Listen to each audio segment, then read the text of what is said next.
Tudo bom. Tudo bem? Olá, tudo jóia? Deu certo então, Paula? Celular. Ótimo. Eu descobri que estourou um negócio aqui no meu freezer, eu estou olhando aqui.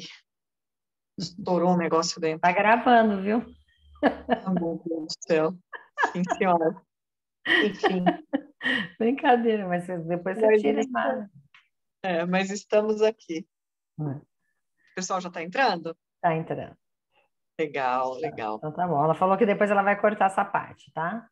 Por favor, obrigada.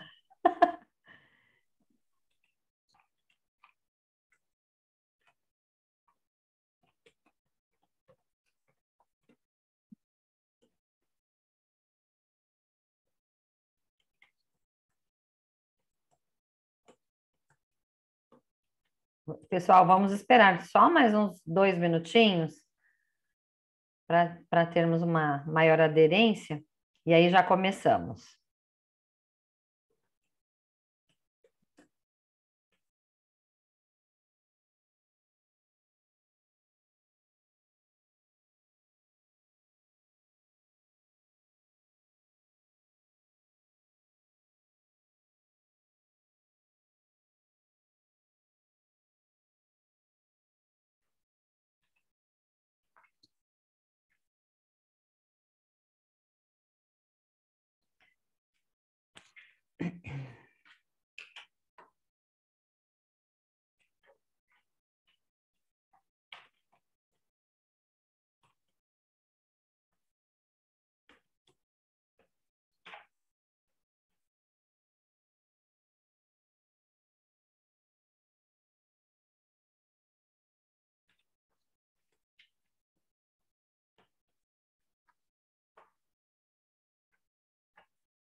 Então vamos lá.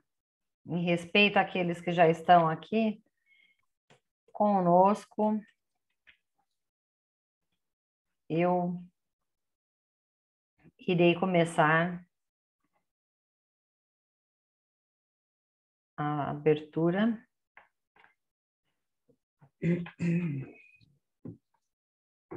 Vamos lá. Boa noite a todos. Bem-vindos a mais um evento, uma reunião da Comissão de Estudos em Compliance da OAB Campinas. Reunião esta virtual. Gostaria de agradecer, primeiramente, a oportunidade que a OAB Campinas nos oferece, na pessoa da doutora Luciana Freitas, presidente da OAB, e toda a diretoria, sem deixar de mencionar a equipe que nos apoia na realização dos eventos, Andressa, Carol e a Miriam. Que sem elas a gente não consegue realizar esses eventos tão importantes para a nossa classe. Então, eu sou Daniela, presidente dessa comissão, e junto com a Paula Bichuete, vice-presidente, nós vamos tratar hoje de um tema muito interessante, afeto não só a advocacia, mas a todo o ambiente empresarial, né, a todos aqueles que trabalham dentro da realidade empresarial, claro, fazendo e também sendo advogados ou não advogados. Claro que fazendo aí uma ponte entre as necessidades daqueles que são advogados e daqueles que são advogados corporativos e daqueles que não são advogados. Estou hoje com o Leonardo Leite. Leonardo Leite, vou fazer uma breve introdução, porque o currículo dele é muito extenso. Então, vou falar muito superficialmente sobre o currículo dele. Ele é advogado, presidente da Comissão de Governança Corporativa da OAB Pinheiros, especialista em governança corporativa, ESG, compliance, societário, e o que mais? Contratos. Além de professor nesses temas. O Leonardo gentilmente aceitou o nosso convite de estar apresentando aqui para a gente sobre a relação entre governança corporativa, compliance e ESG. Gente, é assunto que não acaba mais. Temos tema aqui, temos assunto para ficarmos dias ou para um curso inteiro. Então, nós vamos tentar, a gente conversou bastante para tentar modular esse nosso encontro, de modo que ele fique bastante conciso, mas muito produtivo para todos. O formato que nós pensamos é um formato da apresentação do Leonardo, e depois vamos abrir para perguntas ao final. Então, anotem suas perguntinhas aí, imagino que muitas acontecerão, e tragam para a gente. Eu e a Paula vamos estar acompanhando aqui no chat e iremos moderar estas perguntas. Antes de passar a palavra ao Leonardo, eu gostaria de cumprimentar a Paula, agradecer sua presença e se você quiser dizer alguma palavrinha, Paula, fique à vontade. Boa noite a todos. Agradeço aí a introdução, Daniela. Não vou falar muito não, só mesmo agradecer ao Leonardo, um colega aí de tantos anos, e realmente o currículo dele é maravilhoso. Então, acredito que a discussão vai ser muito boa. Vamos ouvir a apresentação dele e aí faremos as perguntas a ele. Obrigada. Imagina, não por isso. Então, Leonardo, mais uma vez agradecendo a sua presença, queria te passar a palavra, passar o bastão para você, vai que é tua, Tafarel, e agradecer imensamente a tua disponibilidade de estar aqui com a gente um dia à noite, né, numa quarta-feira à noite, trazendo um pouco da sua vasta experiência aí para a advocacia campineira. Leonardo, a palavra é sua. Obrigada. Muito obrigado, presidente Daniela, a Paula, a OAB de Campinas, todo o apoio técnico aqui.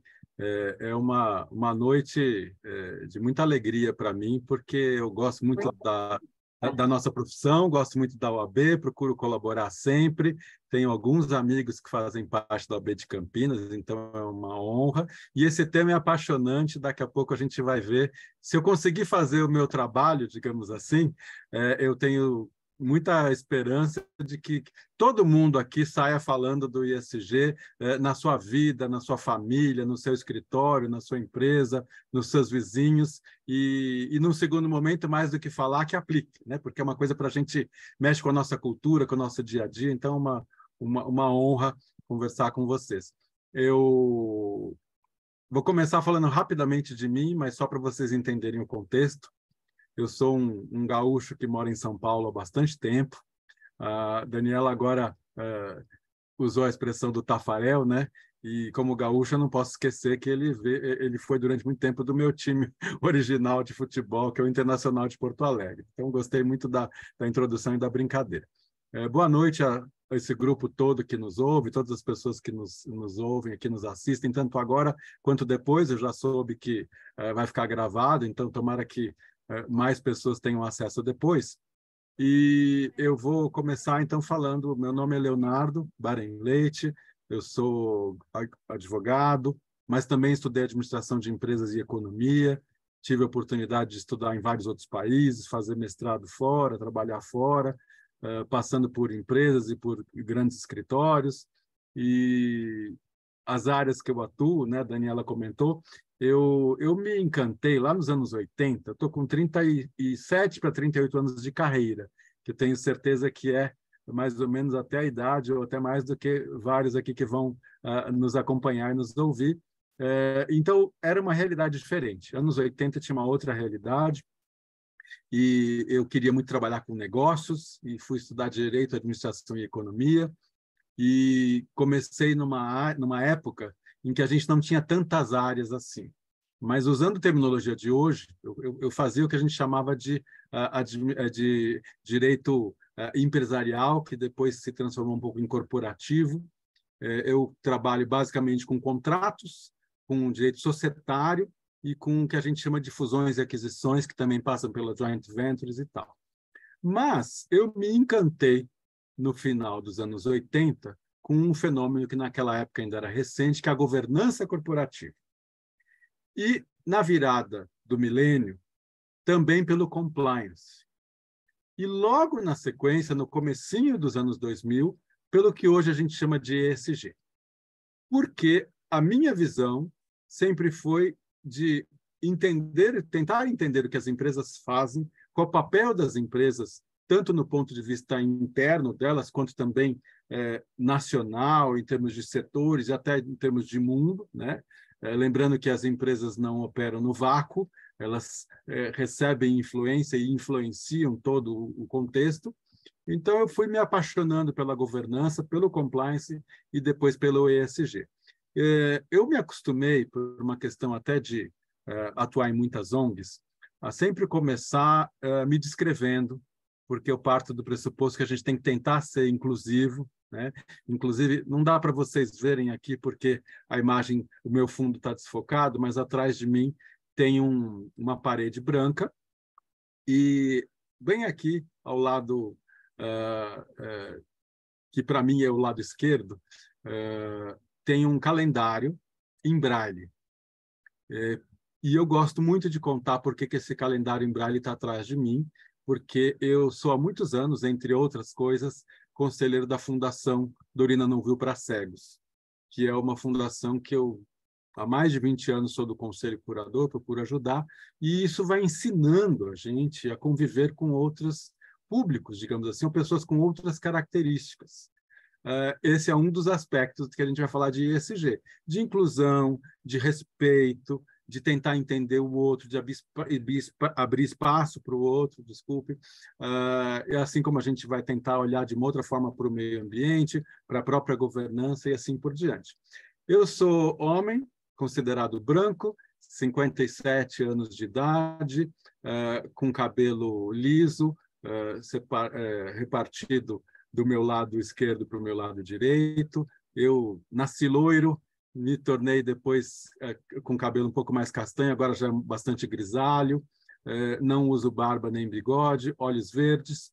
Eu estou sentado no home office da minha casa, no meu escritório em casa, conversando com vocês por uma plataforma digital, com uma camisa social sem gravata, que é listadinha de várias cores, branco e vermelho, e estou sentado e vou conversar agora com esse grupo todo um pouquinho sobre o ESG, sobre algumas óticas, né? Nós combinamos que eu vou conversar com vocês por uns 50 minutos, máximo 1 hora, porque eu quero muito que vocês participem, quero muito ouvir o grupo, quero trocar experiências, quero aprender.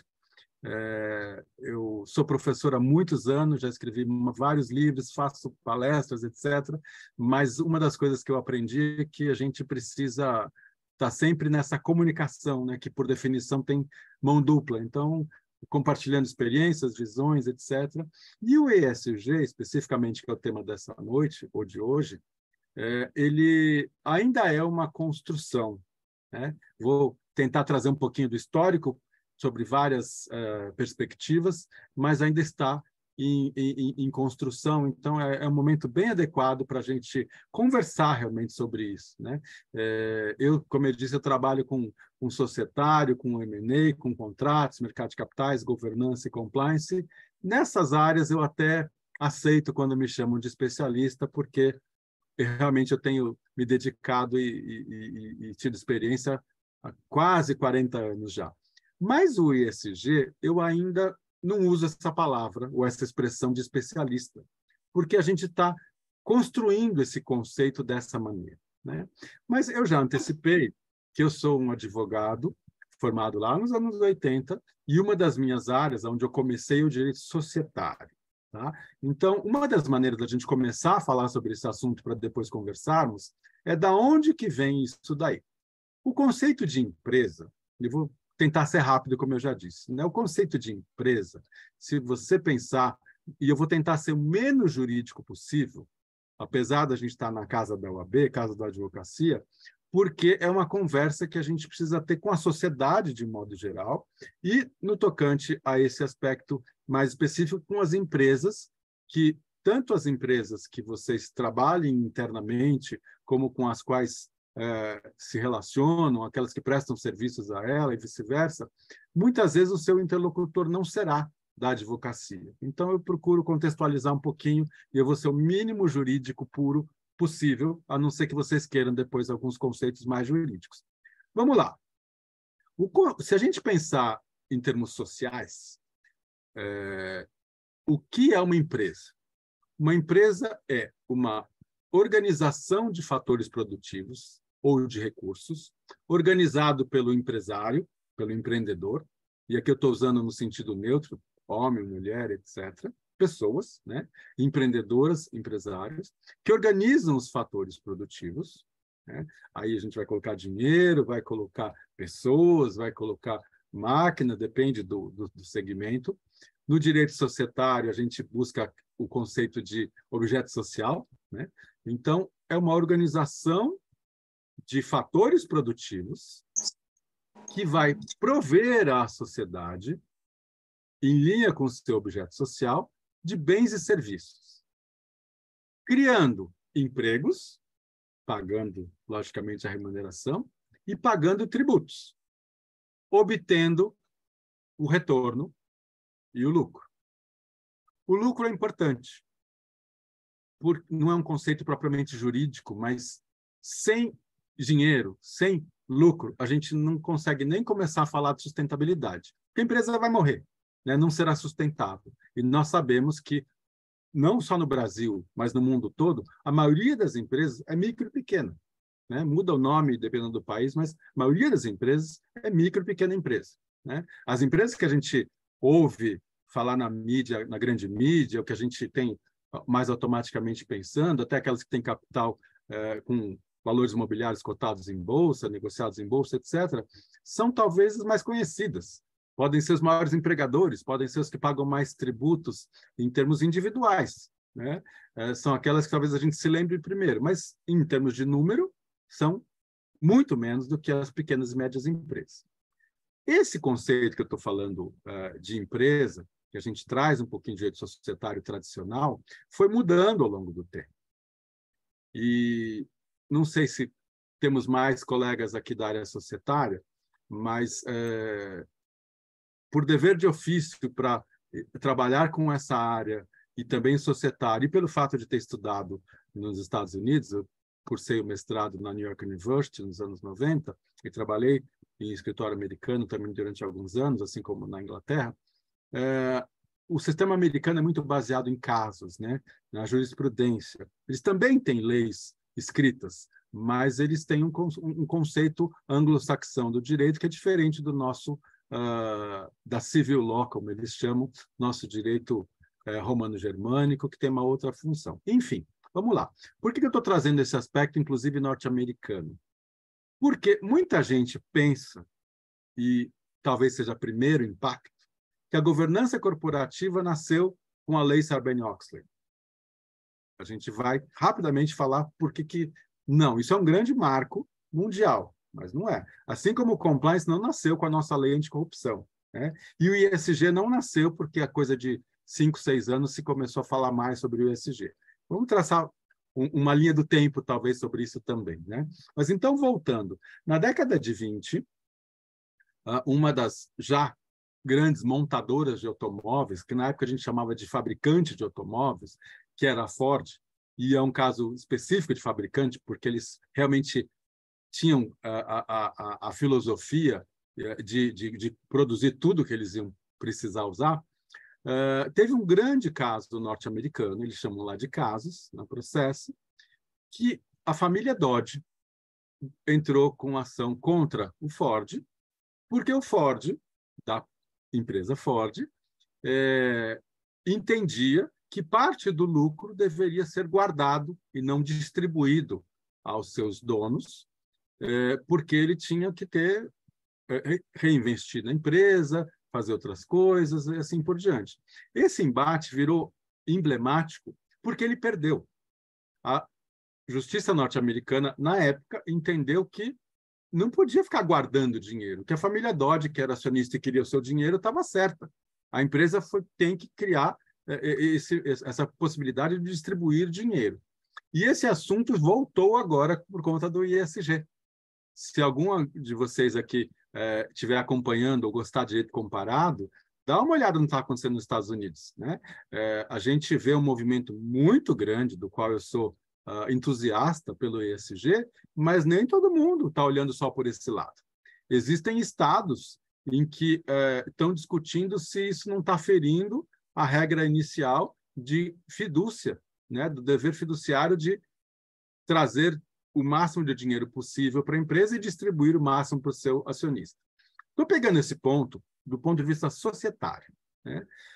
Por quê? Porque, ao longo do tempo, trazendo aqui para o Brasil, esse conceito que eu falei de para que serve a empresa, né? Ela serve para prover a sociedade com bens e serviços, dependendo do seu objeto social, criando empregos e pagando as remunerações justas para os seus colaboradores e pagando tributos, gerando lucro.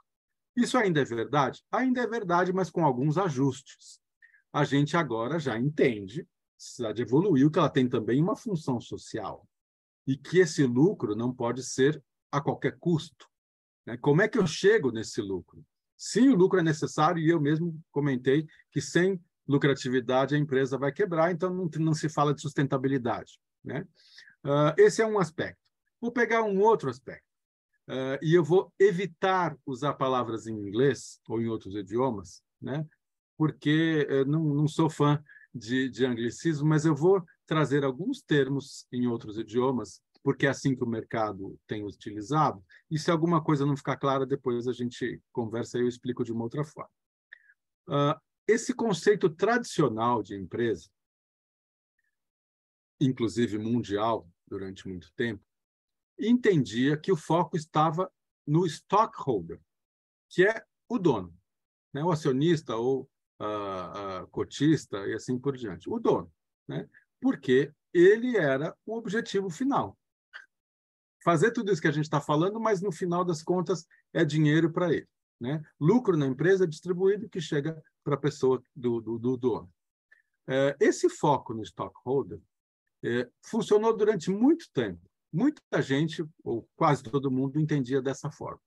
Depois a gente foi ajustando, e daqui a pouco eu vou falar de governança corporativa, quando a gente começa a colocar o contexto do stakeholder, que é aquele que não é o dono do estoque no sentido de valor mobiliário, né? Ou de cotas ou ações, mas ele é aquele que, de alguma maneira, tem stake, posso traduzir de uma maneira muito livre, tem um pedaço, tem alguma coisa a ver com a empresa. Pode ser o seu colaborador, a sua administração, os seus funcionários, dependendo do aspecto do seu vizinho, seu cliente, mas alguma relação direta. E eu chamo o ESG de uma evolução da governança corporativa, porque a gente passou do foco no stockholder para o stakeholder e hoje a gente já está no no-holder, porque a gente vai pensar nas externalidades do que a empresa está produzindo, né? A empresa, todos nós somos impactados e impactamos a sociedade, o meio ambiente e assim por diante. E, do ponto de vista das empresas, a mesma coisa. A empresa é impactada e ela impacta. Então, a gente também tem relações indiretas e tem a questão do exemplo, tem a questão do propósito, da causa. Daqui a pouco a gente vai falar sobre isso. Em termos de evolução de linha do tempo, né, eu vou fazer um outro corte, rapidamente, só para gerar os ganchos para a gente conversar daqui a pouco. Se nós pegarmos a Segunda Guerra Mundial, ali nos anos final de 30 e 40, o mundo, nenhum de nós viveu isso, eu também não vivi isso, mas a gente aprende, estuda, o mundo precisou ser reconstruído. Grande parte do mundo foi afetado, notadamente a Europa, mas também a África e outros países indiretamente. O Brasil participou da guerra, apesar de sentir de uma outra maneira, e assim por diante. Então, se colocou um foco em vamos construir potências, vamos reconstruir países, nações, etc., e construir potências, com foco muito forte no Stockholm, né? E isso trouxe até alguns conceitos como capitalismo selvagem ou predatório. Depois a gente evoluiu esse conceito de capitalismo ainda no mundo capitalista, mas pensando já no capitalismo de stakeholder. Hoje a gente já fala do capitalismo sustentável, do capitalismo de propósito, né? A gente vai chegar nesse ponto aí. Então já mudou, né? Dos anos 50 ali para cá a gente já mudou. Outra questão, a gente criou, eu digo o mundo, né? Criou a ONU, logo ali depois da Segunda Guerra. E uma das questões da ONU é transformar o mundo melhor, melhorar o mundo, através da cultura da paz, do apoio recíproco e etc. Isso foi gerando alguns movimentos muito importantes que a gente está resgatando agora. Por isso que quando dizem o ESG é recente, não é tão recente. A consciência talvez esteja aumentando, e que bom que ela está aumentando, mas são questões já tradicionais, né? Vamos chegar então nesse ponto. A ONU, por exemplo, criou vários dos seus braços, um que cuida das crianças, outro que cuida de refugiados, um que cuida da cultura, do patrimônio histórico e cultural, do patrimônio da humanidade e assim por diante. E tem o braço de meio ambiente. Tá? Para quem talvez tenha vivido isso como eu, para quem é jovem há mais tempo, nós vivemos a ECO 92, a Rio 92, que foi a primeira grande conferência mundial do clima e do meio ambiente. Depois tivemos Kyoto, que gerou o protocolo de Kyoto, e tantas outras que agora a gente tem a COP com frequência, né? Mas isso não começou agora, vai evoluindo, né? Sobre uma outra perspectiva, nós temos ali, a partir do começo dos anos 2000, justamente a criação desse conceito de ESG, que não é tão jovem assim. Ele foi sendo aperfeiçoado e algumas pessoas começaram a chamar de outras coisas ao longo da trajetória, mas ele é do começo dos anos 2000. E a gente tem, ali nos anos 10, né, o Pacto Global e os ODS, os Objetivos de Sustentabilidade, que é um começo da gente falar de ESG também. O que aconteceu de lá para cá? Rapidamente. Por questão de legislação, por questão de pressão social, por questão de evolução social, algumas práticas, que muitas delas nem deviam ter acontecido jamais, outras que foram toleradas ou entendidas como necessárias durante um tempo, agora já não são, tanto em termos sociais, como de direitos humanos, como de ambientais. Isso vai evoluindo. Muita coisa que, mesmo a minha geração e outras gerações mais jovens, viveram e aceitaram, muitas até por não terem a consciência, já não se aceita mais, né? Quando eu estudei, por exemplo, nós não tínhamos código de consumidor, por exemplo, né? Hoje a gente tem, e toda a legislação. O Brasil não tem falta de legislação, tanto que, abrindo um parênteses, o ESG é além da legislação, né? Como a gente está na Casa da Advocacia, mas, Leonardo, eu já sigo a legislação ambiental, eu já sigo a legislação trabalhista, por exemplo. Que bom que você segue. Mas isso, por uma determinada ótica, é a obrigação de todos nós. A norma existe para ser cumprida, né? Se eu acho que a lei é injusta, a lei está errada, eu vou procurar os meus representantes nos respectivos legislativos e buscar uma mudança disso. Eu vou, dependendo do aspecto, eu vou ao judiciário reclamar disso, mas eu tenho que seguir a lei, né? Então, você entrar na linha da sustentabilidade, da boa governança e do ESG é o que você faz além da lei, de uma maneira bastante voluntária, dependendo do aspecto que você olhar, mas, por outro, uma consciência, por um propósito e até por entender um novo momento, né? Algumas empresas, notadamente de uma forma errada, né, mas talvez tenham feito sentido ao longo do tempo, começaram a, por exemplo, exportar práticas não sustentáveis, tanto ambientais quanto sociais e direitos humanos. Isso hoje já não se aceita, já se entende que, assim como o compliance, vocês que estão aqui na comissão de compliance entendem, por exemplo, de onde vem o compliance. A gente começou a falar mais em termos de Brasil do ano 2000 para cá, mas ele é mais antigo do que isso, e ele vem um pouco na linha de FCPA, por exemplo, ou do ato britânico, né? Ou do ato japonês, né? Tem uma pressão também da OCDE. O Brasil também, quando construiu a sua legislação anticorrupção, foi por questões internas, mundiais e pressão, por exemplo, da OCDE, né? E então, vamos juntar tudo isso? Nos anos 80, aproximadamente, se começou a perceber, e existem várias versões para isso, mas a que eu gosto mais identifica no Reino Unido uma pressão para entender por que algumas empresas, anos 80, por que algumas empresas, apesar de serem dos mesmos segmentos que outras, mais ou menos do mesmo tamanho que outras, e mais ou menos até com a mesma idade do que outras, por que algumas ganham mais e por que elas valem mais? Foram buscar. Esse conceito depois gerou o relatório Cadbury e assim por diante, foi trazendo o conceito da boa governança, que, inclusive, no IPGC e outros foros, a gente chama de melhores práticas, né?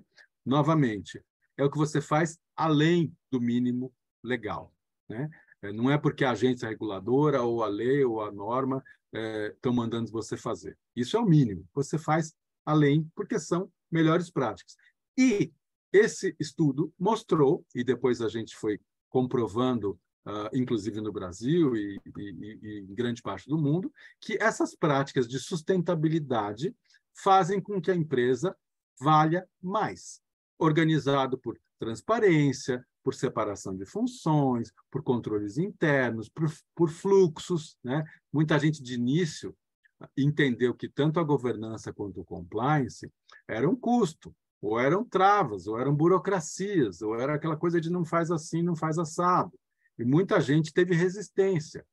Hoje, felizmente, a resistência à governança e o compliance já são bem menores, né? Não é ainda todo mundo que está fazendo o que a gente gostaria, mas já se entendeu.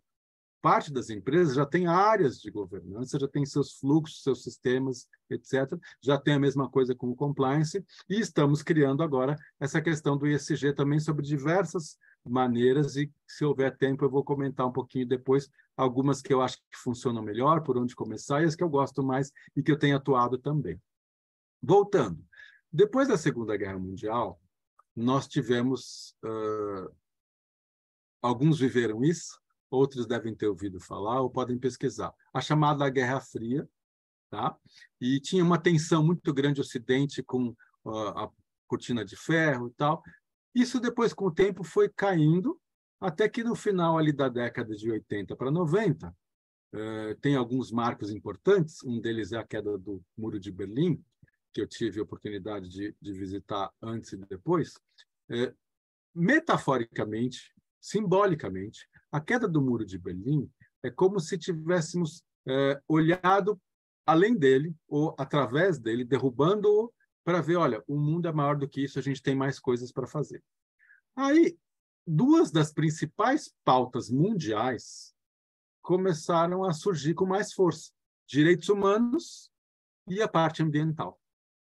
Foi daí que começou, ou pelo menos que reforçou, né, a questão de energia limpa, por exemplo, de evitar o desmatamento, de evitar queimadas. O mundo foi aprendendo de direitos sociais e direitos humanos. As legislações em vários países, no Brasil, inclusive, foram evoluindo em todos esses aspectos que a gente está falando, mas aí começa aquela discussão. Precisamos fazer mais, né? Aí a gente traz mais modernamente aqui para a gente vê, existem pontos que algumas pessoas discutem, né? Tem o chamado negacionismo e assim por diante. Eu vou evitar essa visão. A gente precisa se lembrar de cuidar do meio ambiente. A gente precisa se lembrar de cuidar das pessoas, de várias maneiras, né? Porque é o certo. né? Eu sempre digo, e a frase não é minha, eu apenas a repito, mas não existe maneira certa de fazer o errado, né? Parece automático, mas a gente precisa lembrar. Se está errado, está errado. Se está certo, está certo. A gente tem que sempre buscar tratar as pessoas, né, e o meio ambiente da melhor maneira possível. E o que as empresas têm que fazer? Bastante coisa, né? No ponto ambiental, por exemplo, nós temos que cuidar de energia de uma maneira sustentável, água de uma maneira sustentável, usar menos e buscar cada vez mais limpeza disso, evitar desmatamento, evitar queimada, evitar poluição de solo, evitar poluição do ar, evitar poluição de água, lato sensu, né? Lençol freático, rios e chegar aos oceanos. Cuidar para que as chamadas, os desastres naturais, né? Ou incidentes climáticos, mudanças climáticas, tem vários nomes, né? Muitos dizem que acidente natural não é bem assim, porque se de alguma maneira nós, como humanidade, provocamos, não é tão natural assim, né? Mas a gente está vendo, o clima está mudando, né? Todos estão vendo o aquecimento, todos estão vendo a questão de derretimento de geleiras, todo mundo está vendo como os rios e os oceanos estão imundos, todo mundo está vendo poluição de ar, todo mundo está vendo mais desastres naturais, como eu falei.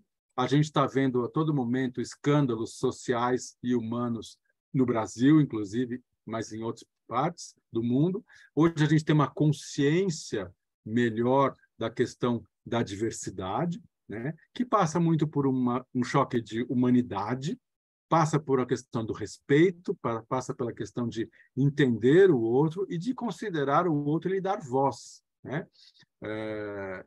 A gente talvez precise encontrar um equilíbrio, né, porque a gente vive algumas polarizações que nem sempre ajudam, mas tanto do ponto de vista ambiental como do vista social, a gente precisa evoluir. E uma das questões que eu sempre chamo a atenção é que esses 3 pilares que eu estou trazendo, de governança, de compliance e o próprio ESG, ou sustentabilidade, como alguns chamam, embora não sejam totalmente sinônimos, tá? A gente está falando de sustentabilidade, sim, mas o ESG tem alguns pilares, né? Porque sustentabilidade tem outros aspectos em alguns casos. Mas voltando, né? Nós estamos falando não de projetos, mas de programas. Por que, Leonardo, que é importante, na sua visão, chamar de programa e não de projeto? Porque projeto, normalmente, você tem uma noção de temporariedade, de começo, meio e fim, né? Eu começo agora, vou desenvolver, termina tal dia ou em tal momento, vai custar tanto, as minhas metas são essas desde o começo e tal. Quando a gente fala de governança, de compliance e de ESG, projeto não funciona muito bem porque não vai acabar. São programas permanentes, né? São coisas de melhoria contínua. Para quem gostar um pouco de estratégia e de mundo corporativo, você vai fazer ali a sua análise SWOT o tempo todo.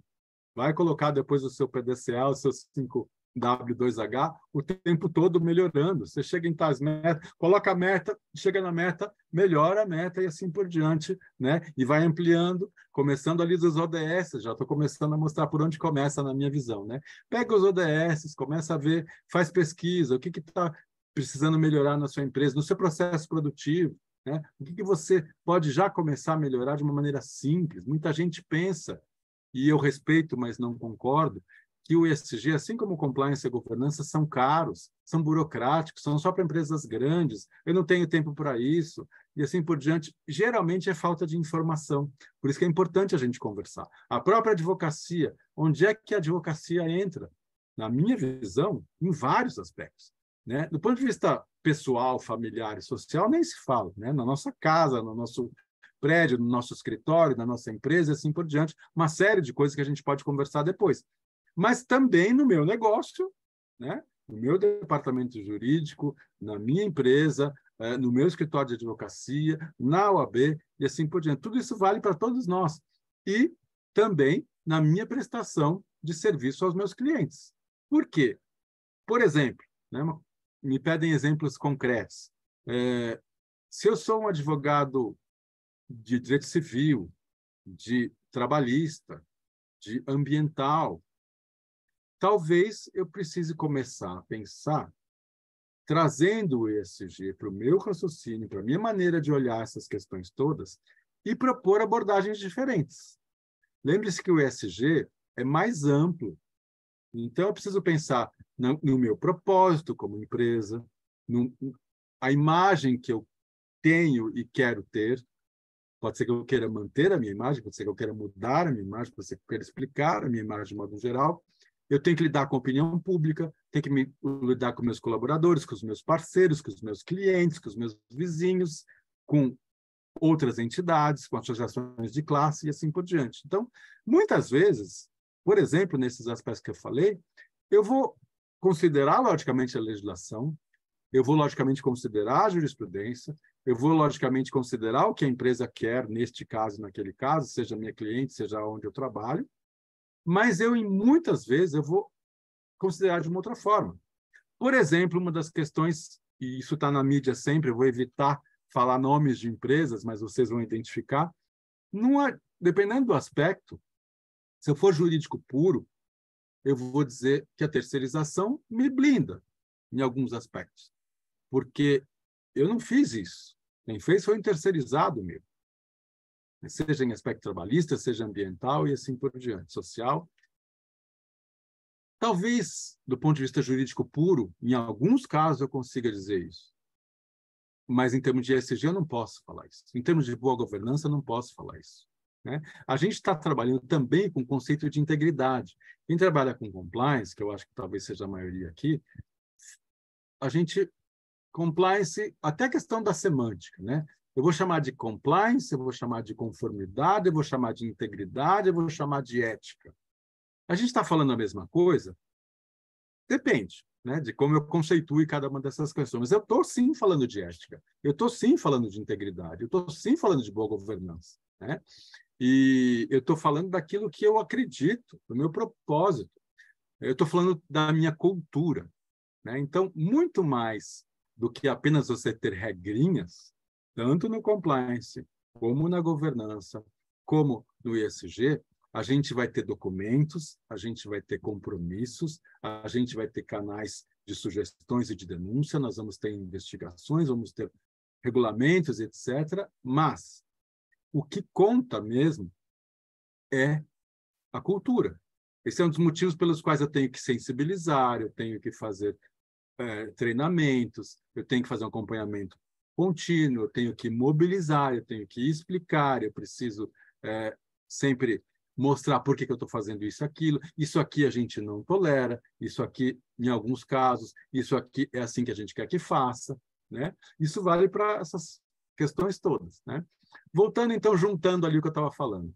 A gente viveu, procurei trazer um aspecto histórico, por que essas coisas foram melhorando, foram evoluindo.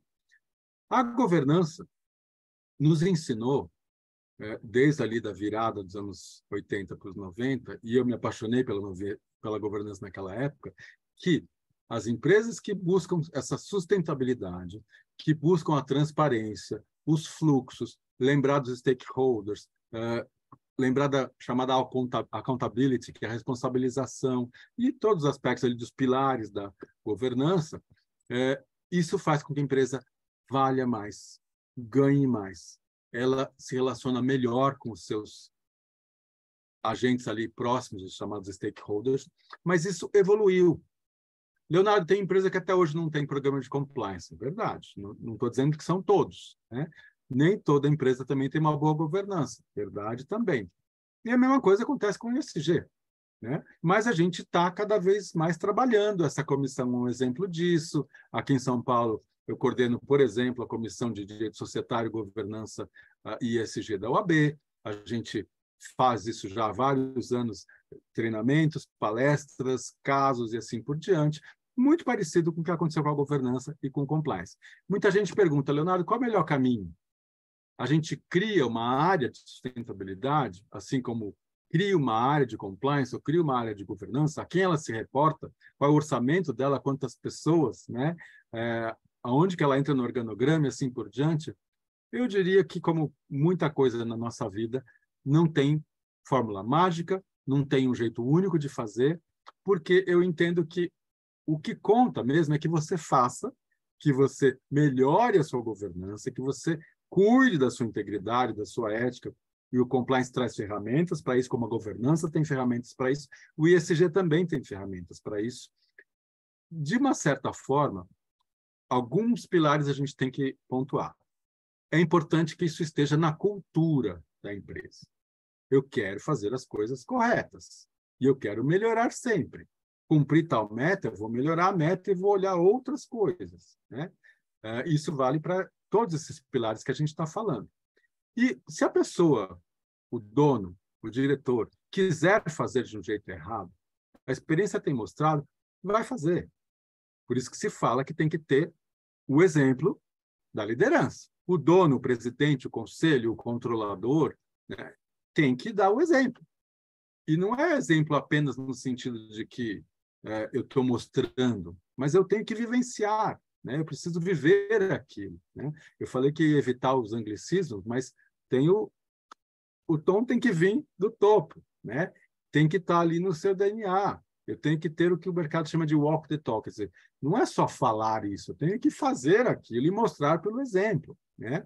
E outra coisa, eu preciso, quando a gente fala tanto de compliance, governança talvez de uma maneira um pouco diferente, mas compliance e sustentabilidade ESG, eu preciso pensar no todo.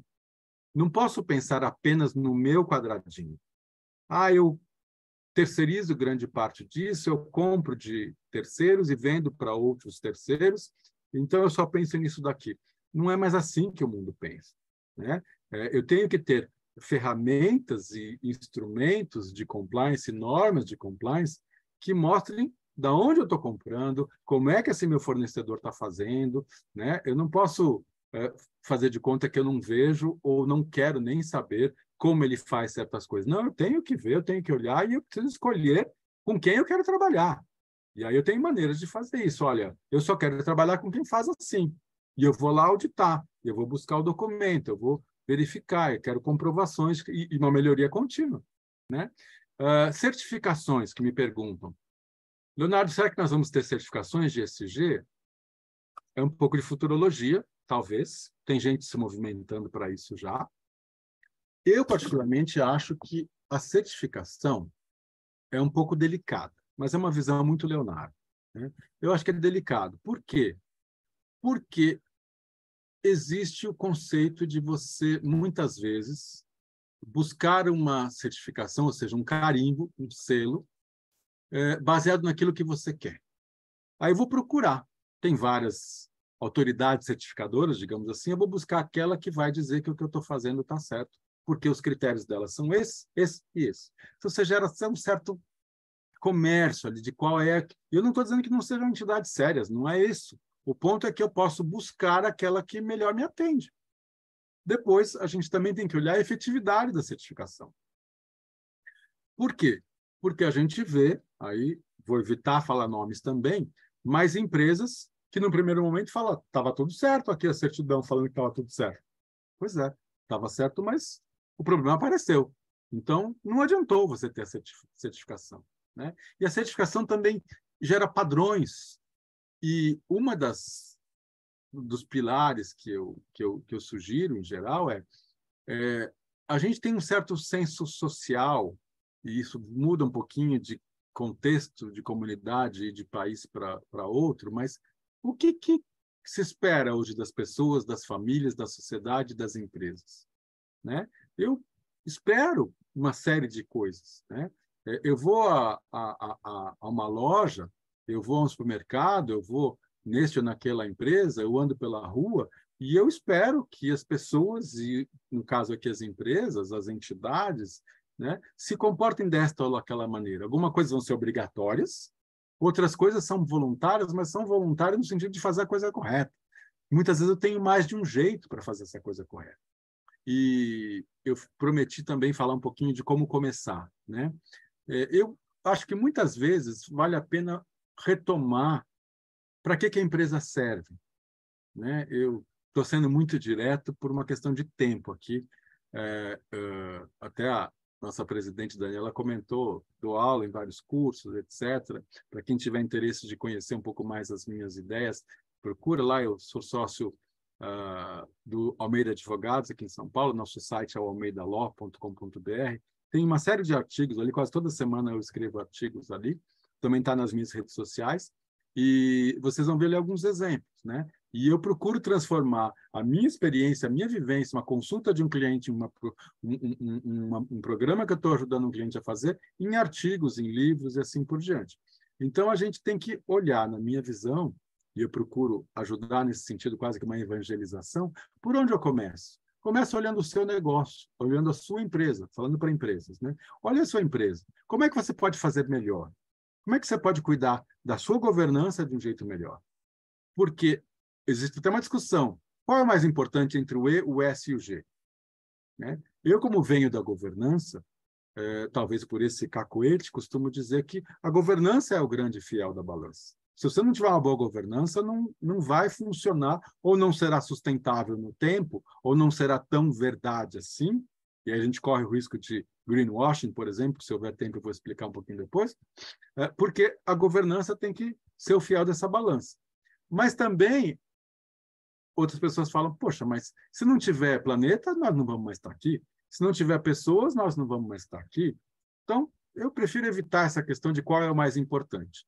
Também, por onde começa? Né? Teve gente que no começo falava, melhor começar pelo G, pelo E ou pelo S. Né? Qual é a melhor maneira? Falo em inglês ou falo em ASG, que se fala também? Inclusive, eu já trago mais um ponto. Eu costumo usar 4 letras, o ESG, porque tem que ser economicamente sustentável também. Voltando lá naquilo que eu disse antes, né? A gente, se não tiver essa visão da empresa sustentável em termos de retorno, né?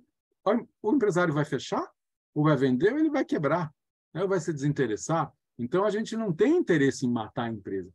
Nem a governança, nem o compliance, nem o ESG são para ser caros. Dependendo do que eu tiver que ajustar, eu vou precisar investir.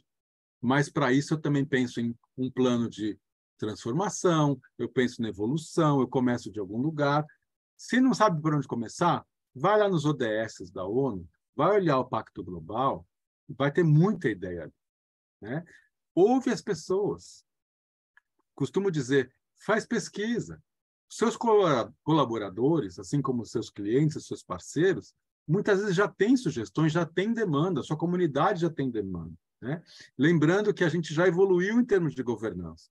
A gente saiu do stockholder para o stakeholder, que bom, mas agora a gente está no no-holder, porque eu preciso pensar não só naquele direto, mas eu estou desmatando, eu estou poluindo rios, ou um terceiro que de alguma maneira se relaciona comigo, um fornecedor ou um distribuidor, está fazendo alguma coisa errada, eu estou terceirizando para alguém que não está seguindo esses critérios, de alguma maneira me afeta e eu não estou fazendo o meu papel. Né? Então, por isso a gente começou, ao longo do tempo, a falar tem função social da empresa, tem outros aspectos, a gente tem que estar acima dessa linha média. E eu queria falar também de legislação. Né? Muitas pessoas me perguntam, Leonardo, será que a gente não tem que esperar a legislação melhorar? Né? E cobrar isso das empresas de uma maneira mais incisiva? Eu sempre digo, olha, a evolução tem que vir também na legislação. O Estado tem o poder, dever de ser indutor de comportamentos, né? Tanto no sentido de que a sociedade quer, e através do governo, né, para que seja uma coisa de Estado, uma coisa de nação, que a gente se comporte assim e não se comporte assado. Vai entrar a legislação aí e a gente já tem alguma coisa de CVM, já tem alguma coisa de Banco Central, teremos outras agências aí ditando algumas normas, o que é uma melhoria. Para ações cotadas em bolsa, B3 já tem ali os seus programas também de melhorar. Falando de direito comparado, os Estados Unidos já tem muita coisa lá da SEC, que é, entre aspas, a CVM deles, as bolsas estão se movimentando, os fundos estão se movimentando, né? Mas a gente ainda tem uma questão voluntária e um dos pontos a considerar, voltando lá nos ODS, nesse movimento mundial, questão de carbono e assim por diante, nós temos uma meta que é 2030. de ter um mundo diferente, melhor, sobre todos esses aspectos, melhor até 2030, né? E se a gente não começar agora, tem muita coisa que já não tem mais jeito, tanto em termos sociais, direitos humanos, como ambientais. Tem coisa que não tem mais jeito. Tem coisa que a gente já vai trabalhar com uma política de redução de danos, né? Mas tem outras que a gente precisa mudar. E é muito perigoso cair na tentação de dizer que você fez esse ajuste ou aquele ajuste e sair fazendo propaganda. É muitas vezes o que a gente chama de greenwashing, porque você está querendo só ficar bem na fita, digamos assim, e não olha para uma série de outras coisas. Ou faz alguma coisa, você comunica, mas não faz outras, né? Então, cuidado, essa comunicação deveria vir no seu propósito, na minha visão. Ó, eu quero ser uma empresa que se preocupa com isso, isso e isso, né? Se eu não começo por todos os ODS, escolhe um, escolhe dois, escolhe três, coloca metas mais simples no começo e vai melhorando. Muitas coisas não precisam de dinheiro, muitas coisas são decisões, são escolhas. É por isso que tem que entrar ali na governança. A empresa vai fazer escolhas melhores. Muitas vezes eu posso até economizar. Existem vários exemplos, depois a gente tiver tempo, a gente pode conversar sobre exemplos, que você faz escolhas melhores e você economiza, você gasta menos, né? Outro aspecto importante para dizer, por que também que o ESG entrou mais na mídia nos últimos anos? Por alguns fatores. Piorou uma série de indicadores sociais e humanos no Brasil e no mundo. Muita coisa começou a vir mais para a mídia. Muita coisa piorou em termos ambientais. Muita coisa se percebeu nesse período. Também tem a questão do efeito pandemia, né, que colocou algumas lentes ali, né? Então a gente falava, tinha muita coisa que a gente não via, colocamos holofotes ali para perceber, olha, tem coisa que a gente não aceita mais. Foi um aumento também de consciência social. Toda a questão de diversidade, diversidade não é uma escolha, é um dado. As pessoas são como são. Tem gente de olho verde, tem gente de olho branco, de olho preto, de olho vermelho. Estou exagerando de propósito para dizer que tem todas as cores, assim como a pele, assim como a altura, assim como questões físicas, né? Portadores de deficiência, questões cognitivas, questões mentais. São pessoas, somos pessoas, precisamos desse respeito, né?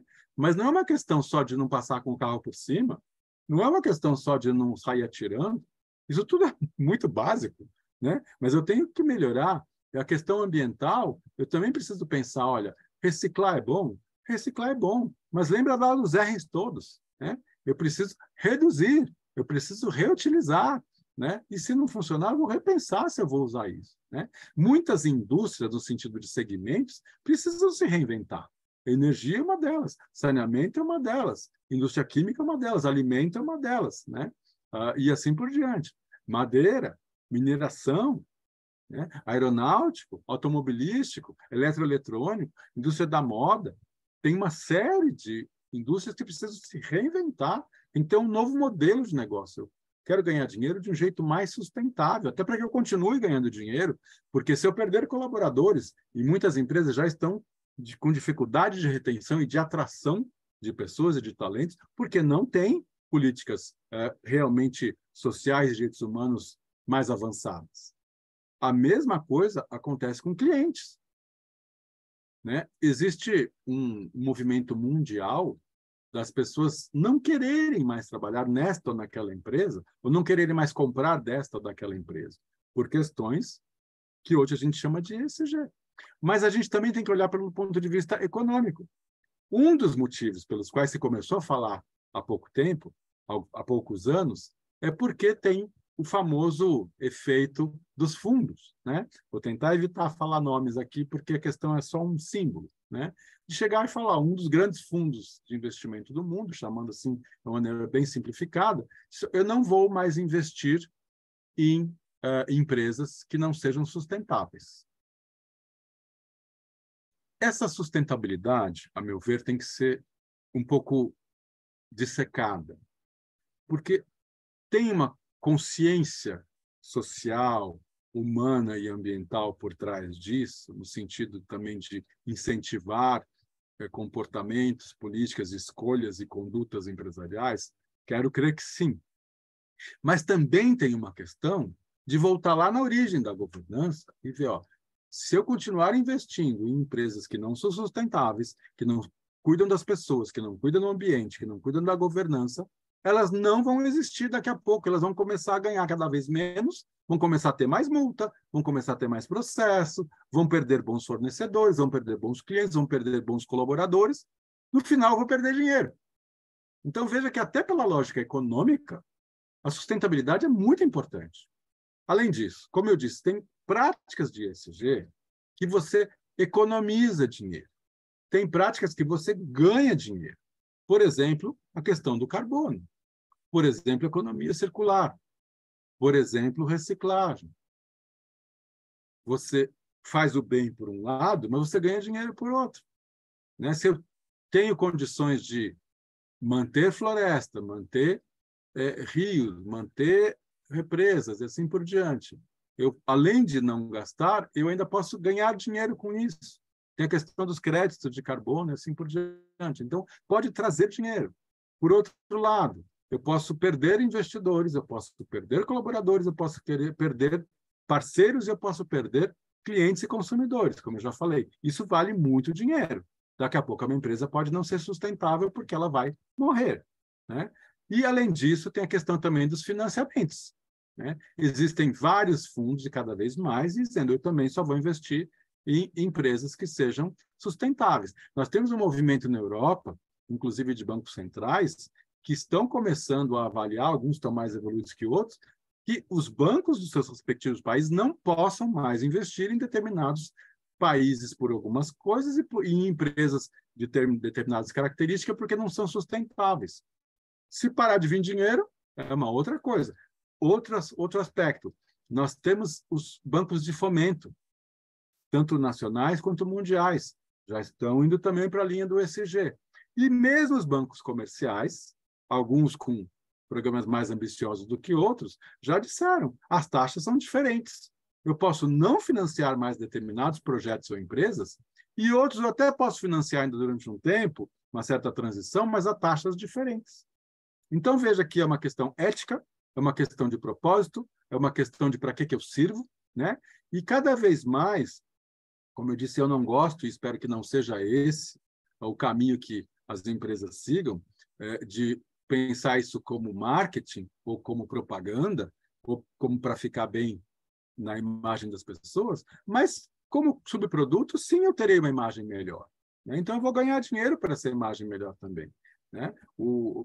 Mais pessoas vão querer trabalhar comigo, vão querer trabalhar na minha equipe, vão querer fazer negócio comigo, vão querer ser meus clientes, eu vou pagar taxas melhores para bancas, eu vou ter mais investimento, né? Vou contribuir com o planeta, vou ter gente falando bem de mim, que vai melhorar tudo isso, vou ter pessoas mais motivadas. Olha quanta coisa boa. Isso é idealismo? Não, não é idealismo. É uma questão também de conhecimento de como funcionam as empresas, né? E outra, se você não começar agora, enquanto você ainda pode levar isso para uma visão mais ou menos voluntária, como eu disse, se ESG é além da lei, é voluntário. Se não está obrigado por legislação, ainda é voluntário. Mas é voluntário durante um tempo, porque, inclusive, você vai correr o risco de depois, se demorar muito, vem a legislação, e aí você vai gastar mais dinheiro e vai ter muito menos tempo para fazer. É uma questão a considerar. Você pode perder fornecedores e pessoas. Na hora que você se der conta, pode ser tarde demais ou você vai ter que correr e gastar muito mais, né? Então, é uma questão também para a gente pensar. E outra, é uma questão do seu papel. Para que a minha empresa serve? Né? Tem empresas fazendo isso melhor do que outras. Algumas empresas, a meu ver, se perdem um pouquinho. Mas você tem que mostrar o que eu estou fazendo e isso combina com o meu propósito. Eu quero que o meu consumidor compre o meu produto e não do outro por uma série de fatores. Porque o meu produto é melhor, porque eu tenho uma prestação de serviço melhor, porque o meu produto é mais sustentável, porque meus colaboradores são melhor tratados, porque eu apoio determinadas causas, porque eu não faço determinadas coisas, eu não tolero determinadas coisas. A gente começa a falar de novo de aspectos que a gente trabalha junto com compliance. Isso aqui não pode fazer, tolerância zero, né? Eu tenho canais de sugestões no ESG e canais de denúncia. E eu tenho e trabalhar com isso através dos comitês, né? Que eu fiquei de falar para vocês o que eu gosto mais. Existem questões de benchmark, de olhar como os outros estão fazendo, alguns setores estão fazendo, de retomar a questão do propósito. Eu quero que a minha empresa seja conhecida por causa disso, disso e disso também. Qual é o legado que eu vou deixar para a sociedade? Por que eu trato certas coisas melhor do que outras, né? E outras empresas, mas também porque eu quero ser reconhecido como uma empresa sustentável. E isso vai me trazer dinheiro. E eu vou valer mais, eu vou ganhar mais dinheiro, eu vou ter mais market share e assim por diante.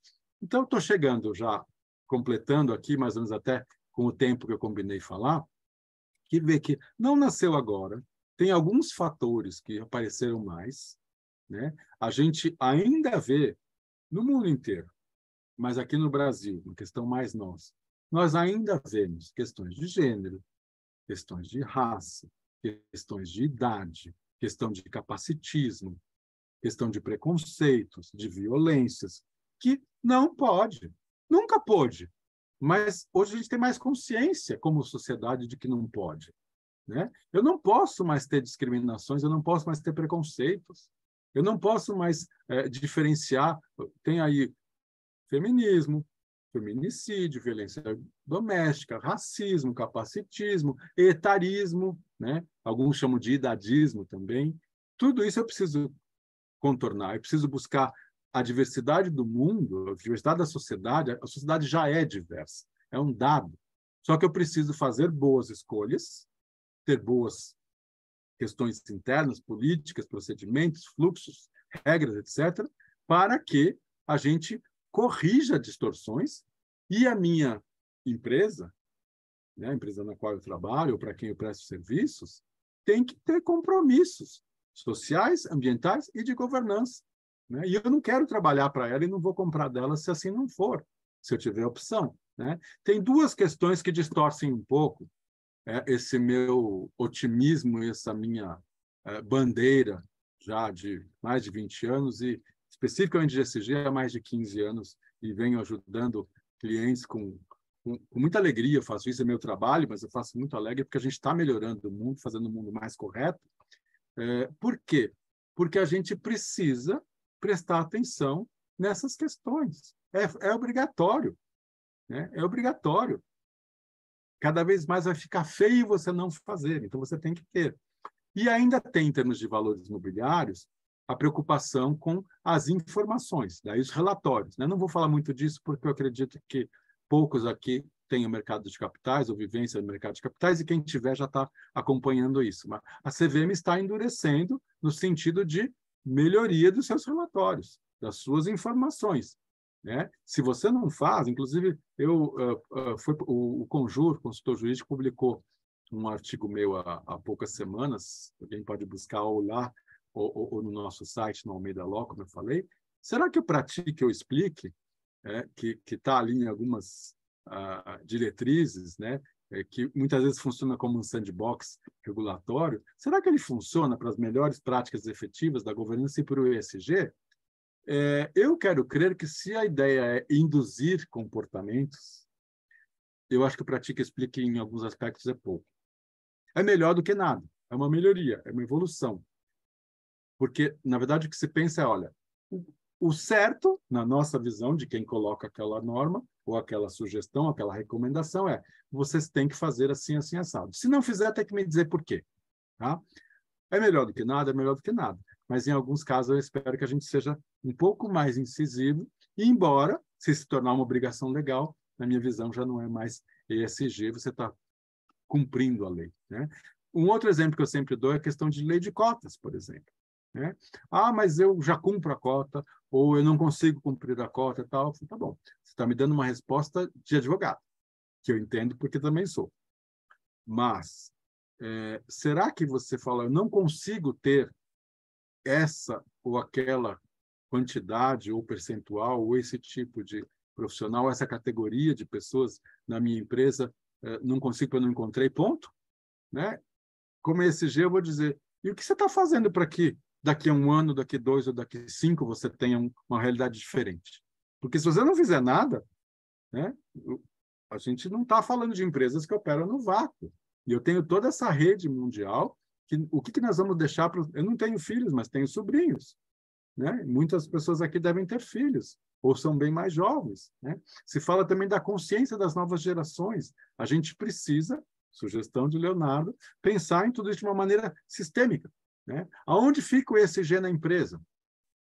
Contanto que ela faça as coisas corretas, uma melhoria contínua, e se preocupe e viva isso na sua cultura, entre aspas, tanto faz. Mas é lógico que existem melhores práticas, como tem de compliance, como tem de governança, né? Eu, por exemplo, gosto muito dos comitês de sustentabilidade. Acho muito melhor e mais eficaz do que você comprar grandes pacotes de grandes consultorias, que também têm o seu papel, também têm o seu valor, também têm os seus benefícios, né? Dependendo do contexto de cada empresa. Eu estou generalizando muito e aí a gente perde o detalhe, mas se você considerar a sua cultura, aquilo que o seu negócio, aquilo que o seu momento está pedindo e está necessitando, aquilo que você percebe que precisa ou pode fazer mais e melhor, aquilo que seus colaboradores já estão pedindo ou vão apreciar, ou aquilo que vai te ajudar a trazer melhores colaboradores, né? Aquilo que vai te conseguir, como eu já falei, até em termos de dinheiro, você vai ganhar mais, vai gastar menos, né? Vai valer mais. Aquilo que você vai ter melhores clientes, ou clientes falando bem de você, ou escolhendo você por isso ou por aquilo, né? E, inclusive, uma questão também de pensar, olha, alguns negócios, se não se ajustarem, vão morrer. Eu já falei isso, eu vou evitar dar exemplos concretos, mas a gente pode falar depois, vão morrer se a gente não olhar para isso, né? As escolhas vão sendo feitas por uma questão ou por outra, uma questão até de evolução natural, um pouco de Darwin, né? Quem não se adaptar vai se tornar ineficiente. E quem demorar muito também se torna ineficiente, porque os outros passam na frente, né? Então, fechando, são muitos aspectos. A nossa presidente Daniela, na sua abertura, comentou, tem muitos assuntos, tem muitos aspectos. Para quem gosta disso, procura conhecer mais, procura lá no site, que tem muitos artigos, faço muita palestra e assim por diante. Estou à disposição de todo mundo para colaborar. Eu acho que isso é uma construção social coletiva, né? Tem uma série de práticas que a gente, na nossa casa, na nossa família, a gente não pode mais nem aplicar e nem permitir que se aplique. É um tema apaixonante, é o tema corporativo da atualidade em termos brasileiros e mundiais. E eu acho muito, muito importante que a OAB de Campinas esteja abrindo esse espaço e que a Comissão de Compliance esteja abrindo esse espaço, porque, até por ser uma questão relativamente nova, como eu disse, não é tão nova assim, mas até por ela ser relativamente nova, o profissional de compliance, o advogado e o de governança, dependendo do desenho da empresa, vai ser chamado para conversar sobre isso. E que bom que vai ser chamado, né? Porque você vai ter oportunidade de colaborar. Então, a primeira coisa é, procure conhecer mais o ESG. Ele é muito grande, ele é muito complexo, ele tem muitos aspectos. Hoje foi só uma pincelada, mas eu estou muito contente de compartilhar essas experiências e visões com vocês. Estou super aberto a críticas, porque senão a gente não evolui. Quero muito que tenham comentários e debates. Uma honra, estou muito contente. Muito obrigado por me ouvir. Presidente, eu passo a palavra. Gostoso! Nossa, que fala ótima. Trouxe muitos insights para a gente. E eu acho que eu vou me permitir utilizar uma expressão que você trouxe aqui para a gente, que eu adorei, que é nós que somos jovens há mais tempo. Eu achei fantástica essa expressão. E vou me apoderar dela, se você me permitir. Por favor. É um jeito um pouco sutil de falar outras coisas, né? Mas funciona. É verdade, porque não perdemos a juventude. Apenas somos jovens há mais tempo. Inclusive, se me permite o gancho, essa questão também conversa com outras mudanças, né? Eu estou chegando aos 60, quando eu era criança, uma pessoa de 60 anos já era considerada velhinho, e nada contra os velhinhos, mas isso mudou, né? Tem gente que diz 60 são os novos 40, os 80 são os novos 60 e assim por diante. Além disso, a longevidade está aumentando. A gente não está só chegando em determinadas idades de um modo geral. Claro que num país como o Brasil, que tem uma série de carências e de dificuldades e desafios, a gente não pode generalizar. Tem muita gente ainda morrendo, mortalidade infantil ainda existe, né? Eu não estou passando por cima disso. Mas, se você colocar uma média, a gente tem um aumento de longevidade, com uma qualidade melhor, e a gente tem que colaborar. E um dos aspectos de ESG é combater o etarismo, né? Então, a gente viu recentemente, inclusive no meio acadêmico, vocês devem ter visto aí na televisão e nos jornais, uma colega jovem há mais tempo, né, com 40 anos, sendo criticada por colegas dela pelo simples fato dela ter mais anos de vida, né?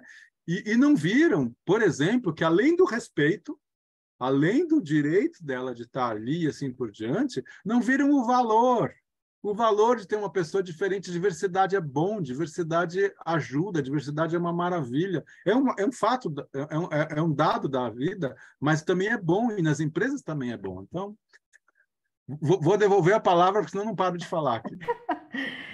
Só fazendo uma breve conclusão em relação a esse tópico que você trouxe, agora me lembrei nos ambientes acadêmicos, principalmente no direito.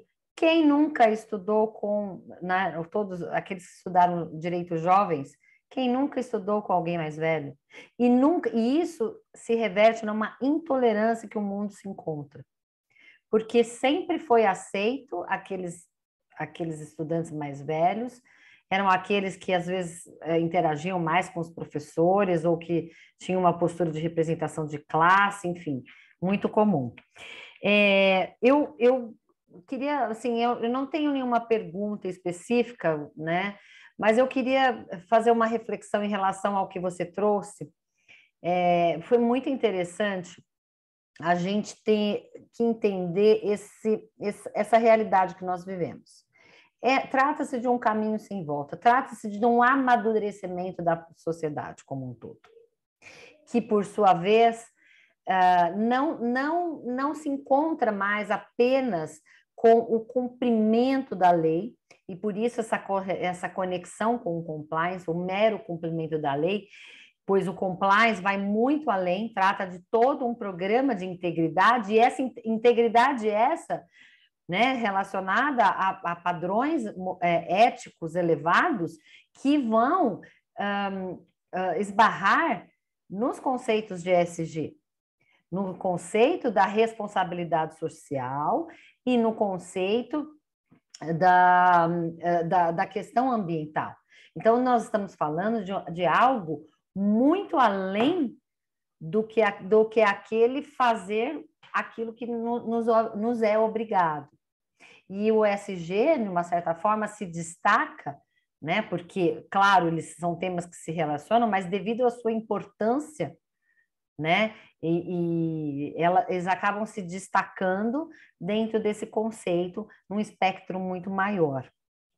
Eu entendo que nós temos que observar esses detalhes e se valer da governança, se valer do compliance, através dos seus regramentos, do seu aculturamento, da sua gestão de riscos e controles, para mudar todo esse conceito da sociedade, pensando em algo muito maior, que é esse caminho sem volta que eu trouxe no início da minha fala. Então, gostei muito da tua fala, Leonardo. Eu acho que você também menciona muito a questão, a função social, né, da empresa, e função social essa que se encontra na Constituição Federal, e que os advogados adoram utilizar isso, por exemplo, para pedir um desbloqueio de uma penhora online, né?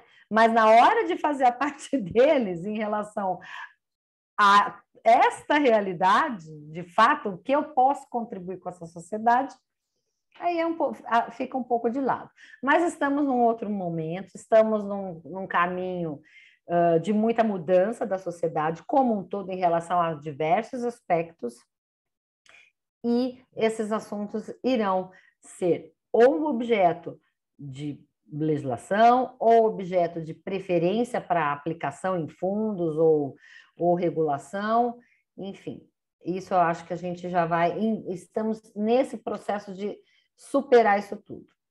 Eu vou, sem me delongar mais, eu vou passar a palavra para a Paula também, depois as perguntas, se tiver, e para a gente fazer depois o encerramento, tá bom? Paula, por favor, fica à vontade.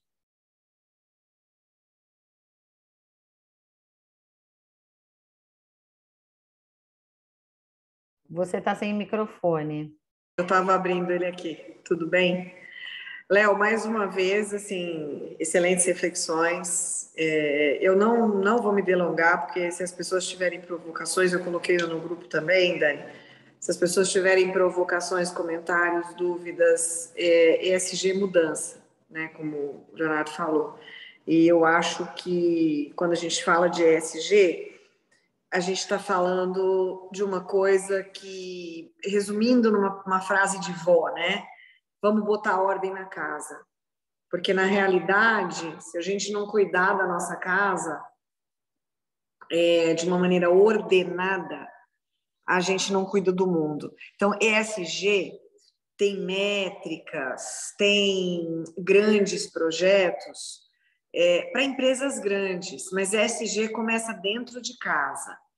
Eu, ano passado, tive chance de julgar, de ajudar no processo de julgamento dos melhores projetos de ESG de uma entidade como tantas que tem por aí, a Filasa, e um dos projetos, uma das coisas era o que os escritórios de advocacia estavam fazendo, os departamentos jurídicos, desculpe, no meu caso era escritório de advocacia, o que eles estavam fazendo para inserir práticas de ESG.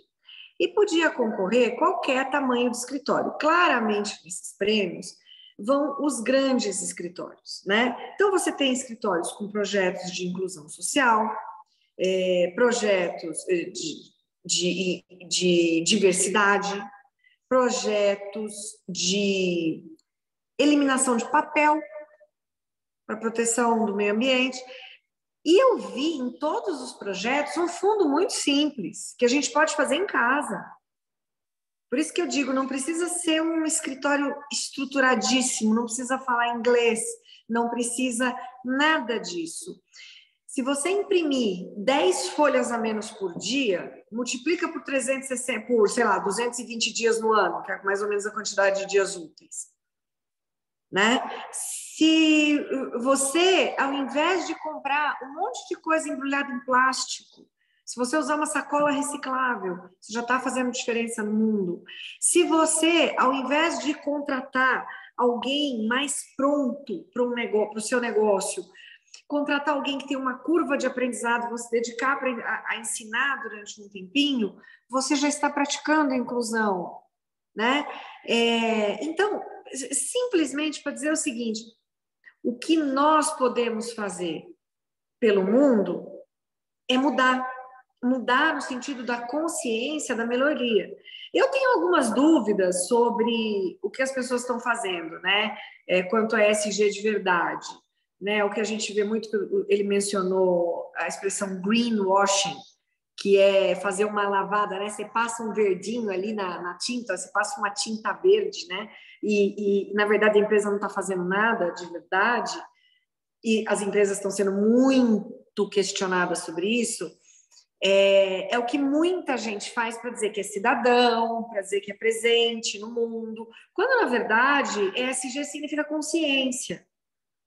É a consciência de você reciclar teu lixo, é a consciência de você não parar em fila dupla na porta da escola só porque o seu filho está atrasado, é a consciência de você não parar numa vaga de estacionamento no shopping que é para idoso, é das mínimas coisas. Existe uma expressão em compliance, para eu fechar o que eu vim falar, que é $1 compliance, que é um desafio nos Estados Unidos, que foi feito há muitas, acho que 2 ou 3 décadas atrás, que era dizer o seguinte, o compliance começa com $1, ou R$1, ou o que seja. Na verdade, compliance, ESG não precisa de dinheiro para começar. Grandes projetos, sim. A empresa que eu trabalho, a Valeo, tem um projeto gigantesco, medido pela Bolsa de Valores em Paris, pelos investidores, de até 2050 zerar sua pegada de carbono. Então, tem uns projetos assim milionários, até porque também precisa melhorar as fábricas e tudo mais. A gente não precisa chegar nesse nível.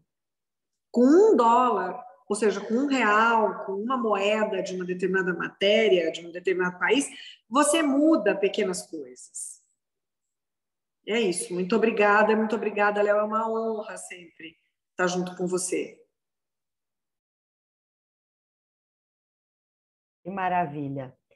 Bom, eu coloquei algumas coisas aqui no chat, não sei se vocês estão olhando, sim. mas só para completar esse ponto da Paula, eu costumo chamar, há uns 20 anos, ou pouco mais, me chamavam para falar muito sobre governança em muitos eventos, em seminários, congressos e tal, e eu comecei a usar uma expressão que fala governança é uma mentalidade empresarial, na minha opinião.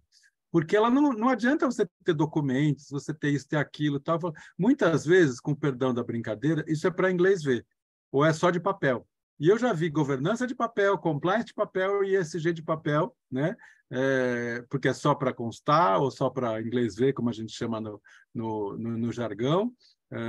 Então, assim, mas e também fala, mas isso custa, isso demora, isso muda muito. É uma questão, como disse a Paula, de mentalidade, porque você vai fazendo escolhas. E eu sempre digo, se você adquirir essa mentalidade, que também não é de um dia para o outro, é uma evolução natural para todos nós, uma evolução constante e permanente, você vai fazendo escolhas melhores. Você vai comprar... Você precisa comprar roupa toda estação ou todo ano? Precisa comprar telefone o mais moderno todo ano? Para quem puder, né? Estou partindo de um pressuposto já muito minúsculo em relação ao nosso país, né? Eu preciso comprar esses produtos toda hora, né? Ou eu posso escolher coisas a granel, por exemplo, né? Eu posso comprar coisas já de economia circular, antigamente chamavam de segunda mão. Eu preciso fazer isso, fazer aquilo. Eu posso ter uma construção melhor na minha casa, no meu condomínio, na minha empresa, que utilize menos energia, menos água, né? Eu preciso comprar coisas de plástico como eu comprava antes, e assim por diante. Muita coisa é apenas fazer escolhas melhores, como eu chamo, né? Muitas vezes você vai ver, ele chega numa loja ou chega num determinado lugar e você vai comprar de quem, né? Muitas vezes você vai comprar daquilo que você está acostumado, daquela marca que você está acostumado, ou pelo melhor preço, dependendo de quem estiver falando. Coloca alguns pontos a mais, né? Coloca o ESG ali na sua decisão de compra, tanto corporativa como familiar, atitudes, né? Você vai, por exemplo, porque também, se você não fizer isso, vai num grande festival de música, ou vai à praia, quanto lixo você tem ali? Será que precisava ter aquilo lá? Todo aquele lixo, né? Muitas vezes é uma questão, fica mais barato, leva de casa. Então, tem muita coisa que a gente pode fazer que não custa nada, né? Eu não sei se a gente tem alguém daqui da audiência que gostaria de conversar, mas eu estou à disposição. Obrigado, Daniela e Paula, pelas intervenções perfeitas. Nós que agradecemos, Leonardo. Nós não temos alguns comentários trazidos pelos nossos levantada. colegas. Eric está com a mão levantada. Então, por favor, Eric. Estão me ouvindo? Sim. Então, boa noite. Meu nome é Eric, queria agradecer a explanação excelente, completa, apesar do pouco tempo, muito bem feita pelo doutor professor Leonardo. Queria agradecer à comissão pelo evento, muito legal, um assunto muito interessante. E eu queria fazer, na verdade, uma pergunta, na verdade, uma indagação sobre esse assunto, né, que na questão do greenwashing, né, que é aquela aparência, né, de querer ser uma empresa, aparentar ser uma empresa que está seguindo todas as, digamos, legislações, seguindo esse movimento de buscar, né, melhores práticas de governança, direitos ambientais, né? E eu queria comentar, assim, não sei se é permitido, mas há algum tempo houve uma empresa de telefonia, né, uma grande empresa de eletrônicos que fez uma exposição, né, de um modelo de aparelho de celular e falou que junto com a compra do aparelho de celular não viria mais o carregador. E ele fez uma explanação de que isso diminuiria, né, o desperdício de materiais, que isso traria um impacto muito grande para mundialmente falando, na escala mundial. Só que no final, assim, por uma questão técnica, né, você na verdade teria que comprar o carregador, né, à parte. Ou seja, você compraria o celular, eles alegavam que não seria necessário adquirir o carregador, mas que no final, por uma questão de ser um aparelho novo e uma mudança técnica, né, você teria que comprar o carregador no final das contas. E isso trouxe multas, né? Eu vi aqui alguns tempos atrás, né, em julgados, né, a empresa foi multada e foi, digamos que, forçada a fornecer o carregador juntamente com o aparelho, né? Isso, ao meu ver, ou ao ver dos doutores, professor Leonardo, outros, né, isso mostra um movimento onde o judiciário já está atento a essa, digamos,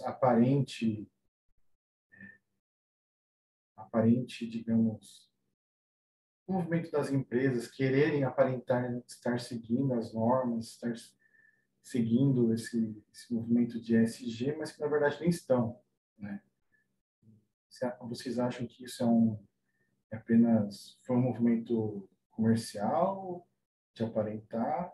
E também queria na verdade é uma sugestão, um pedido de sugestão que na verdade eu estou no início de carreira no direito, né, como advogado, e eu tenho muito interesse nessa parte de ESG, governanças corporativas, e queria pedir alguma sugestão de capacitação, curso, se vocês puderem sugerir algum curso, algum livro, algo que possa me ajudar no início de carreira, ficaria muito agradecido. Obrigado. Daniela, posso tentar comentar? A palavra é tua, você é o nosso convidado Obrigado. ilustríssimo. Obrigado, imagina. Começando do final, você perguntou sobre onde buscar mais informação, né? Tem vários cursos de tudo isso, tem livros, tem artigos, né? Se você fizer uma pesquisa rápida, você vai encontrar. A própria ESA, né? Já estamos falando da advocacia, a própria ESA tem cursos sobre grande parte desses aspectos que a gente está falando, tem as comissões, né? E tem algumas escolas que têm cursos há mais tempo ou há menos tempo, com diferentes visões, com diferentes composições, com diferentes custos também, tem os mais caros, os menos caros. Se você quiser começar por algum lugar, tem alguns sites, alguns portais que têm material sobre isso, né? Como eu disse, o nosso escritório tem, a LEC tem uma coluna, eu escrevo sobre ESG já há alguns anos. Aqui em São Paulo, a gente tem a comissão que eu coordeno, Societário, Governança e ESG. Então, tem muitas sugestões aí. Faz uma pesquisa rápida, você vai encontrar bastante coisa. Os próprios colegas da comissão certamente vão poder ajudar também com coisas até mais específicas. E não sei se você também quer que seja em Campinas, porque muita coisa é presencial, outras coisas são online, mas certamente uma cidade como Campinas tem, e São Paulo nem se fala, né? Voltando à sua pergunta, eu só vou pedir a sua licença, Éric, para evitar falar do caso concreto, por uma questão até de não ferir ninguém, né? Mas falando do conceito, eu diria que talvez você se lembre que eu comentei há pouco, é uma visão muito Leonardo isso, mas que alguns segmentos, algumas indústrias no sentido de segmentos, na minha visão, terão que se reinventar. Eu falei, por exemplo, de indústria automobilística, por exemplo, de moda, por exemplo, de eletroeletrônica, e você tem um exemplo de eletroeletrônica.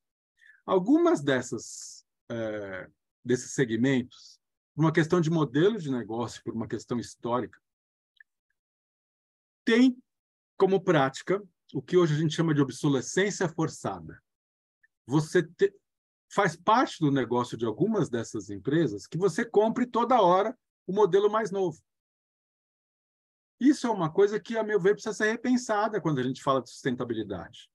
Será que você precisa de uma moto, de um carro, de um computador, de um telefone, de uma calça, ou assim por diante, ou de um relógio, toda estação, ou a toda hora, né? Então, já é um conceito de revisão do teu modelo de negócio, que vai precisar... mas, Leonardo, se eu não fizer assim, eu não vendo mais, eu não ganho dinheiro, eu vou morrer.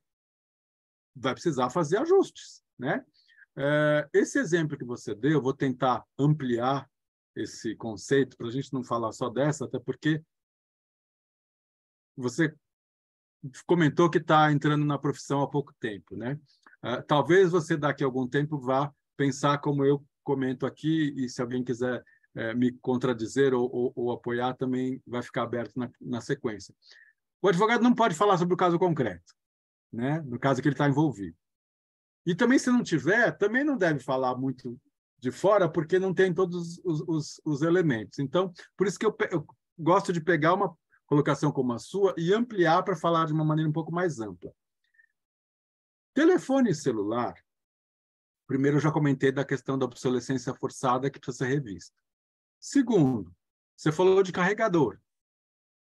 Não é sustentável, até entendo que é uma questão de o meu modelo funciona assim, assado, mas isso parece que está melhorando, até por uma questão de consciência mundial e pressão de algumas agências e acordos mundiais, que se você estiver interessado, vale a pena você buscar. Já tem a questão de buscar carregador único, carregador universal, para que você não tenha que ficar comprando o carregador de cada marca. Não deixa de ser uma questão quase que de venda casada, que é uma outra questão de direito concorrencial, que a gente não vai abordar muito aqui hoje. Mas, dependendo do motivo pelo qual a empresa faz isso ou faz aquilo, ela tem que ter uma boa explicação e tem que valer, juntar com o propósito dela. Então, você tomar uma atitude isolada, que ninguém entende muito, e se ficar com a dúvida que você ficou, já mostra que tem alguma coisa a ser melhorada, né? Já é uma questão de reflexão. Depois, normalmente, quando você está falando de sustentabilidade, por isso que a gente chama de programa, etc., eu não vou fazer uma coisa isolada. Eu vou falar, olha, eu vou tomar conta desse item. Falei dos ODS, por exemplo, eu vou tomar conta... Se eu não consigo tomar conta de todos no primeiro momento, eu escolho poucos, mas eu tenho que ser coerente de uma visão sistêmica. Eu vou ter várias atitudes para melhorar esse ponto, aquele ponto, aquele ponto. Se eu faço uma coisa do nada, e principalmente se eu coloco holofote de publicidade ou marketing ou comunicação, eu já comecei de uma maneira que não foi tão efetiva assim. Então, eu estou tentando te responder de uma maneira um pouco mais ampla, e eu acho que você vai conseguir entender ali nas entrelinhas, mas depende do para quê, né? E também tem que ver se é possível. Porque, mal comparando, é como se eu vender um computador também sem a bateria ou sem o carregador. Ou um automóvel, ou uma motocicleta, ou um avião sem bateria. Né? Então, assim, para quê? Se você falar, olha, eu estou vendendo sem bateria porque não precisa, porque eu melhorei o meu conceito, eu melhorei o meu produto, você não precisa mais carregar todo dia, você pode carregar uma vez por mês, e eu estou instalando totens na cidade para você ir lá carregar de graça. Você percebe como muda totalmente? Então, a minha questão é um pouco mais profunda, talvez, do que a sua pergunta. Mas se eu solto uma coisa isolada e que gera essa dúvida e que, no fundo, eu estou, talvez, querendo economizar ou forçar a venda separado porque é mais caro, assim por diante, já merece algum reparo, né? Então, estou dando alguns exemplos hipotéticos mais amplos, mas se eu começar a pensar, eu quero... Vale para a indústria automobilística também. Né? Muita gente fala, Leonardo, você ter o etanol, ou o biodiesel, ou o carro elétrico, é uma evolução? É uma evolução, mas é um paliativo, e é uma redução de danos, e é uma transição, porque, idealmente, a gente precisa encontrar um novo modelo de mobilidade, um novo conceito de relação com esses modais, né? E também olhar a maneira sistêmica, porque o carro não é um problema em si. Ele tem uma série de vantagens, uma série de questões que a gente precisa, assim como o caminhão e o ônibus, assim por diante. Mas a gente pode fazer escolhas melhores. E fazer escolhas melhores não está apenas no combustível, né? Até porque você tem que considerar de outra forma. Você vai pensar o etanol ou o biodiesel e assim por diante são mais sustentáveis, são melhores que o petróleo? Por um lado, sim. Por outro, você também tem defensivos agrícolas e tem queimadas e tem assim a questão das usinas, tem a questão das baterias muito mais poluentes. No seu processo produtivo, com perdão do pleonasmo, você também tem questões de eficiência que ainda não funcionam. Dependendo do lugar, você não tem tanta energia assim sobrando, né? O Brasil, por exemplo, tem épocas que a gente sabe, o ano passado aconteceu isso, no ano anterior também, que falta energia, tem que mudar a bandeira por causa da energia. Se você colocar mais demanda sem organizar isso primeiro, você vai ter gerar outras questões. Então, eu espero ter te respondido, Eric, de um jeito mais amplo, mas é um exemplo da gente olhar as coisas mais de perto, com uma lente melhor, e buscar o contexto da sustentabilidade real. Não apenas uma coisa totalmente isolada aqui ou até a comunicação. Aí a gente corre risco de chegar no greenwashing, sim. Sim, mas uma excelente reflexão, um bom ponto, uma excelente pergunta dele, né? Alguém mais tem alguma pergunta?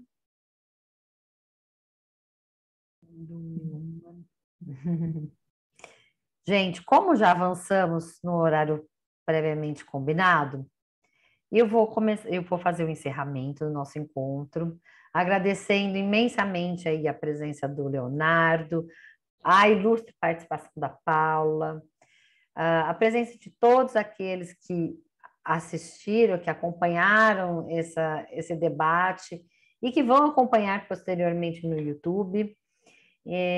Deixo aqui todo o nosso carinho, nosso suporte na comissão, aqueles que se eventualmente alguns de vocês não estiverem na comissão, quiserem participar, temos atividades muito interessantes, eventos, palestras, interações. E então fica o meu convite, é só entrar no site da OAB Campinas e procurar no módulo de comissões e vai ter um formulário para ser preenchido lá.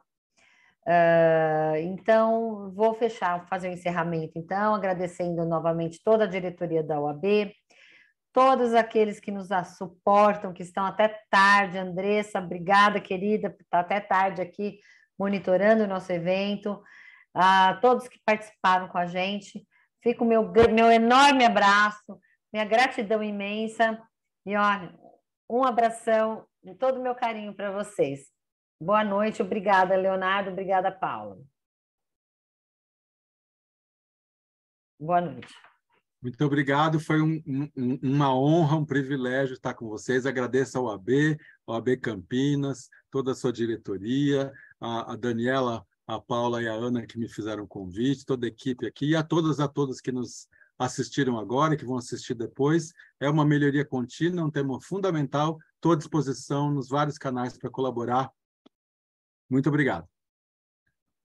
Obrigada. Tchau, tchau.